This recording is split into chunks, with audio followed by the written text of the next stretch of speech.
take yaduwa a duniya. Mutane suna ta faɗin ra'ayoyi da yawa, kuma har wasu ma za ka ga malamai ne na addini sun sa bakin su cikin wannan abun, wanda ni a shawara ta ya kamata da sun haƙura su yi magana ta ilimin abin da suka sani, amma abin da ya shafi harkar lafiya su barwa masu lafiya su yi zance. Abin da baka san shi baka ce baka yadda da shi ba, ko ka ce ƙarya ne ko wani makirci aka kulla, ko yahudawa ne suka kullo wani abu za a kashe musulmi, za a rufe masallatai a hana sallah. Da Allah ya kamata da ɗaliban ilimi da waɗanda suke 'yan boko ne wayayyu su daina sa bakinsu a irin wannan abin da ba su da ilimi a cikinsa. Mu tsaya a yanzu, na nanata wannan har a hudu ba a dutsaren juma'a, kuma na faɗa ɗazuma da safe wata munasaba na sake nanatawa. Abinda ya kamata mu lura da shi shine abubuwa uku. Mu yi addu'a kada wannan virus ya zo mana inda muke. Wannan shine babban abin da zamu. Safiyar mu da maraicen mu cikin sallah, wajen sallah, mu ta addu'a, mu ta ambatan Allah, Allah kada ya kawo mana wannan bala'i. Na biyu, mu da'a ga shugabanni idan suka ce a dau mataki kaza dan kada wannan abu ya faru, ko dan kada ya yadu. In an ce a daina taruwar jama'a, mu yi haƙuri mu daina. Ba a cuce mu da komai ba. A shar'ance malaman duniya duka a duniyar yanzu, duk inda malaman musulunci suke, an yi musu fatawa sun yadda da wannan matakin. Ko rufe masallacin aka ce ayi ai haƙuri a rufe, kowa zauna a gida. In malami ya bada wannan fatawar ba tsoro ya ji ba, ba san duniya yayi ba da'a ga gwamnati yayi dan kwaɗayi ba, kamar yadda mutane suke da jin daɗin su faɗi irin wannan zancen. Magana ce ta ya shafi duniya, duniyan nan ana mutuwa akan wannan cutar, kuma bai kamata a ce ba ka da hankalin wa'azantuwa da wani wai sai ka ga abin ya zo kanka sannan ka yadda. Wai wani har cewa ke ma shi ba a nuna masa gawar waɗanda aka ce sun mutum ba zai yadda ba. Wannan duk raunin fahimta ne da raunin hankali. Bai kamata kuma mutum, musamman a ce malami, ya zauna har a rena masa wayo da rena masa hankali saboda bin labaran wasu abubuwa da ake yayyadawa ba. Don haka don Allah mai haƙuri. Muna da shugabanni nan a jihar Jigawa muke, akwai kwamishinan lafiya, akwai gwamna, za su ce kaza, a yi da'a ga wannan abin da aka ce. Jama'a ku yi haƙuri da yawan cunkoson jama'a, da yawan cakuɗi, da yawan kaza, a wanke hannu in an gaggaisa da yawa, a yi kaza. Abinda ake tsoron za a iya ɗaukar cutar ta hanyarsa a kauce. Ɗaukar matakin nan mun same shi daga manzon Allah sallallahu alaihi wasallam. Maganar wankin hannu annabi sallallahu alaihi wasallam shi ya fara koyawa al'umma. Maganar kuma annoba cewa in ana yin ta, wanda suke cikin garin da ake yi kas su fita, wanda suke waje kuma kas su shigo. Da zuma na ambaci wannan hadisin sayyidina Umar, abinda ya tabbatar kenan. Haka ba wata dabara ce ta mutanen yanzu ba, yawa magana ce ta manzon Allah sallallahu alaihi wasallam. Akwai adwa, annabi sallallahu alaihi wasallam da yace la adwa, abinda yake la adwa mu'athiratun bi nafsiha. Babu wani kama cuta da za a ce cuta, wani ya ɗauki cuta daga wani a ce wannan haɗuwar ita ce ta tasiri. Duka abin da zai faru sai da nufin Allah. To duk mumini mu yadda da wannan abu. Lan yusibana illa ma kataballahu lana. Ba abin da zai same mu sai Allah ya nufi.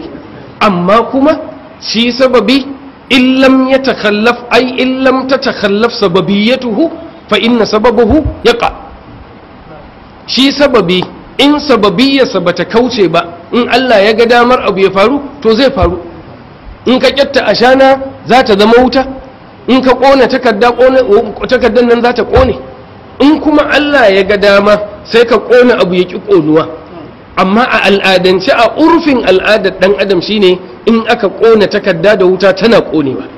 To tunda in aka kona takarda da wuta tana konewa, in ka sa hannunka a wuta za ka ji zafi, in ka sa hannunka a kashi zai wari, in ka sa hannunka a fitsari sai ka wanke. Misali, mun san waɗannan abubuwan.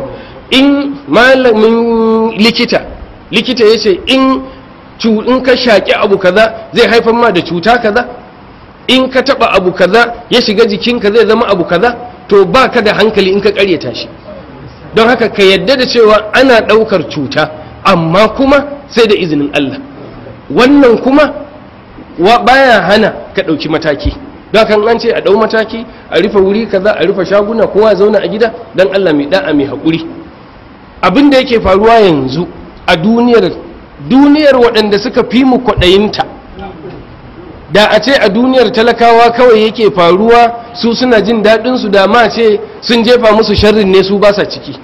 Wanda suka fi mu kwaɗayin duniyar mun ga abin da suke ciki. Yadda ka san ana yaƙi a garuruwansu duk haka suke, koya koma gida ya ɓuya. Tattalin arziki ya ruguje gaba ɗaya. Kuɗin mai ku duba ku gani, a sati biyu kawai ya dawo ƙasa. Yana $50 barrel ɗaya ya dawo 30 da ƙasa da 30 yanzu.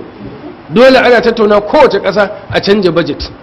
Zuwa yau ɗin nan masu rubutu suna cewa a nan Najeriya kawai, wanda ma abun bai kankama ba, gidajen jirgin sama, kamfanonin jirgin sama sun yi hasarar naira biliyan 160 hasara. Mutum 22,000 sun rasa aiki duka a kamfanonin airlines din nan. Wannan private fa airline, mutum 22,000 ba su da aiki. Harkar private business ne. Shi mai private business ya shiga ne don me? Don ya samu riba. Ya bude gidan abinci, ya bude chemist, ya bude babban shago, ya bude, ya dauki ma'aikata. Idan aka ce ya rufe ya tafi gida, ma'aikatan nan su ma sun tafi gida. Zai biya su albashi?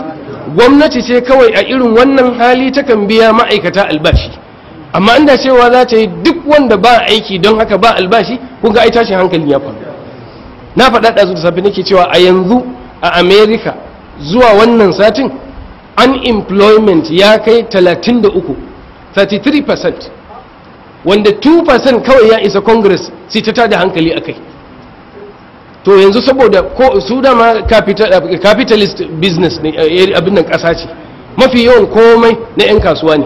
Don haka to 'yan kasuwa ba kasuwa sun aje aikinsu, kowa ya tafi gida, ina riba za ta zo, ina za a biya wani albashi, ba dole tattalin arziki ya kasa ba. To yanzu waɗannan mutanen waɗanda suke shirin su yi zaɓe su ne za su ƙulla wasu sharri don su shiga wannan halin. Haka karka tsaya a wasa da hankalin ka cewa wannan lamari sharri ne ko wani ne ya ƙulla. In ma wani ne ya ƙulla sharrin ya kawo wannan cutar, to dai yanzu reality ce, gaske ce cewa ana mutuwa. Ko ka ɗau mataki ka kare kar ka fada cikinta da kai da al'ummarka, ko kuma ka ce sai ka gani ka jefa mutane cikin bala'i. Ba za mu ce ka jefa kanka ba, domin in ta shafi ɗaya sai ta shafi wajen mutum 400 a lokaci guda. Allah maɗauki muke roƙo ya tsare mu, dai addu'a za mu yi. Abin da na faɗa su ne guda nawa? 3.